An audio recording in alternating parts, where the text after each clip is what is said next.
106 माननीय मुख्यमंत्री. माननीय सभापती महोदय,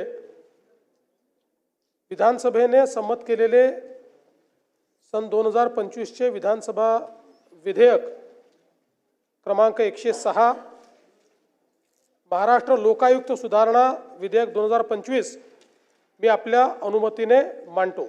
विधेयक मांडण्यात आले. अध्यक्ष महोदय, विधानसभेने संमत केलेले सन 2025 चे विधानसभा विधेयक क्रमांक 106 महाराष्ट्र लोकायुक्त सुधारणा विधेयक 2025 विचारात घेण्यात यावे असा प्रस्ताव मी आपल्या अनुमतीने मांडतो.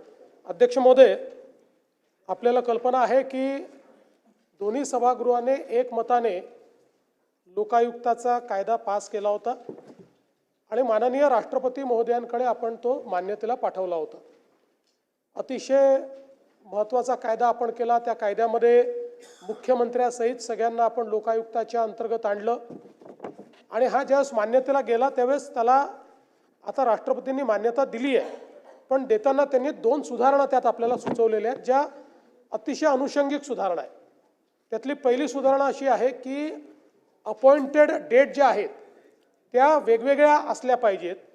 याचं कारण, आपण जर आज अपॉइंटेड डेट केली आणि कायदा अस्तित्वात आणला तर कायदा अस्तित्वात आल्यानंतर जुने लोकायुक्त राहत नाहीत आणि नवीन लोकायुक्ताच्या सिलेक्शनची वेगळी प्रोसेस या कायद्याने सांगितली आहे. त्यामुळे एक त्या ठिकाणी कायदेशीर प्रश्न निर्माण होतो की संस्था तयार झालेली आहे पण त्याच्यावर लोकायुक्त नाही आहेत आणि म्हणून त्याला 2 अपॉइंटेड डेट असतील. पहिल्या अपॉइंटेड डेटने आपण लोकायुक्ताच्या सिलेक्शनची प्रोसेस पूर्ण करू आणि सिलेक्शनची प्रोसेस पूर्ण झाली की कायदा अस्तित्वात येईल अशी दुसरी अपॉइंटेड डेट असेल. असं एक सूचना त्यांनी केली. ती आपल्या मला असं वाटतं योग्य सूचना आहे. त्याच्यामुळे त्यातली कंटिन्युटी कुठे भंग होणार नाही. दुसरी सूचना त्यांनी जी केली ती पण अनुषंगिक सूचना आहे. आपण कायदा ज्यावेळेस केला त्यावेळी आपल्याकडे भारतीय दंड संहिता, CRPC आणि एव्हिडन्स ॲक्ट हे जुन्या स्वरूपात आपल्याकडे लागू होते. त्यानंतर केंद्र सरकारने हे कायदे बदलले आणि त्या कायद्याची नावही बदलली. आता त्याचं नाव हे भारतीय दंड संहिता नाही आहे, भारतीय न्याय संहिता आहे. तर तेवढं नाव बदलण्याच्या संदर्भात त्या ठिकाणी आपल्याला सूचना केलेली आहे. आणि तिसरी सूचना जी केलेली आहे तीही अत्यंत महत्त्वाची आहे की केंद्रीय कायद्याने जे प्राधिकरण अस्तित्वात आलेले आहेत त्या प्राधिकरणावर जर राज्य सरकारने अधिकारी नियुक्त केला असेल तर तो अधिकारी देखील आपल्या लोकायुक्ताच्या कार्यकक्षेत येईल याची येईल अशी स्पष्टता त्यांनी आणलेली आहे. रेरा पण समजा रेरा केंद्राचा कायदा आहे पण त्याच्यावर अधिकारी अपॉइंट आपण करतो तर तो एक प्रश्न निर्माण झाला होता की तो आपल्या लोकायुक्ताच्या कार्यकक्षेत येईल का, तर ते त्यांनी स्पष्ट केलं की आपल्या लोकायुक्ताच्याच कार्यकक्षेत तो येईल. त्यामुळे तोही एक आपण असे 3 अनुषंगिक बदलासहित एनी अपॉइंटेबल स्टेटने जो अपॉइंट केला असेल तो ते सगळे येतील. तर मला वाटतं हे आपल्याला पाहिजेच होतं. त्याच्यामुळे ते त्यांनीच मान्य केलं आणि त्यांनी आपल्याला तसं सांगितलं आहे. अशा 3 अनुषंगिक फक्त सुधारणा याच्यामध्ये आपण करतोय.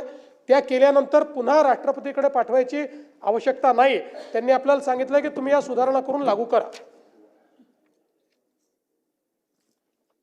प्रस्ताव असा आहे की महाराष्ट्र विधानसभेने संमत केलेले सन 2025 चे विधानसभा विधेयक क्रमांक 106 महाराष्ट्र लोक आयुक्त सुधारणा विधेयक 2025 विचारात घ्यावे. प्रश्न असा आहे की महाराष्ट्र विधानसभेने संमत केलेले सन 2025 चे विधानसभा विधेयक क्रमांक 106 महाराष्ट्र लोक आयुक्त सुधारणा विधेयक 2025 विचारात घ्यावे काय? अनुकूल असतील त्यांनी होय म्हणावे, प्रतिकूल असतील त्यांनी नाही म्हणावे. होयचे बहुमत विधेयक विचारात घेण्यात आले. आता विधेयक खंडशः विचारात घेण्यात येईल. खंड 2 ते 11 खंड 1 संपूर्ण शीर्षक आणि हेतुवाक्य हे विधेयकाचे भाग समजण्यात यावेत. अनुकूल असतील त्यांनी होय म्हणावे, प्रतिकूल असतील त्यांनी नाही म्हणावे. होयचे बहुमत खंड 2 ते 11 खंड 1 संपूर्ण शीर्षक आणि हेतुवाक्य विधेयकाचे भाग झाले. मंत्री महोदय, माननीय मुख्यमंत्री. अध्यक्ष महोदय, सभापती महोदय, प्रस्ताव असा आहे की कुठे गेलं माझं. महाराष्ट्र विधानसभेने संमत केलेले सन 2025 चे विधानसभा विधेयक क्रमांक 106 महाराष्ट्र लोकायुक्त सुधारणा विधेयक 2025 संमत करण्यात यावे। प्रस्ताव असा आहे की महाराष्ट्र विधानसभेने संमत केलेले सन 2025 चे विधानसभा विधेयक क्रमांक 106 महाराष्ट्र लोक आयुक्त सुधारणा विधेयक 2025 संमत करावे। प्रश्न असा आहे की महाराष्ट्र विधानसभेने संमत केलेले सन 2025 चे विधानसभा विधेयक क्रमांक 106 महाराष्ट्र लोक आयुक्त सुधारणा विधेयक 2025 संमत करण्यात यावे काय? अनुकूल असतील त्यांनी होय म्हणावे, प्रतिकूल असतील त्यांनी नाही म्हणावे।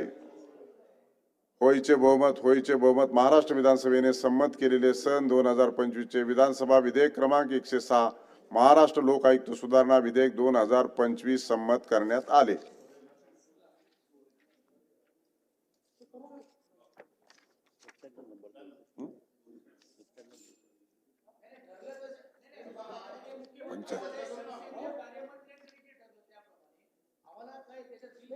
आमचे नाही तुम्ही चर्चा करा ना, काही अडचण नाही, चर्चा करा।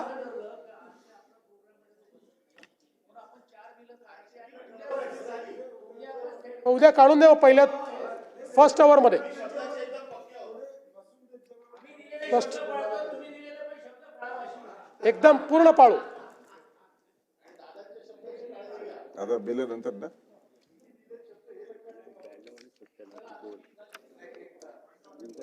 हे 289 घेतो। बंटी पाटील, आज नियम 289 अन्वये 289 चा जो प्रस्ताव होता ती बंटी पाटील यांचा मी सूचना अमान्य केलेली आहे। तर आता तुम्हाला काही म्हणायचं नाही असं समजून पॉइंट ऑफ ते त्यांच्या याच्यावर बॉडी लँग्वेजवरून लक्षात आलं मला, त्याच्यामुळे ते खाली बघत होते, कागद विसरला आहे तर त्याला मी परत पुकारतो, आपण बोला। ते पणन मंत्री इथं बसलेले आहे।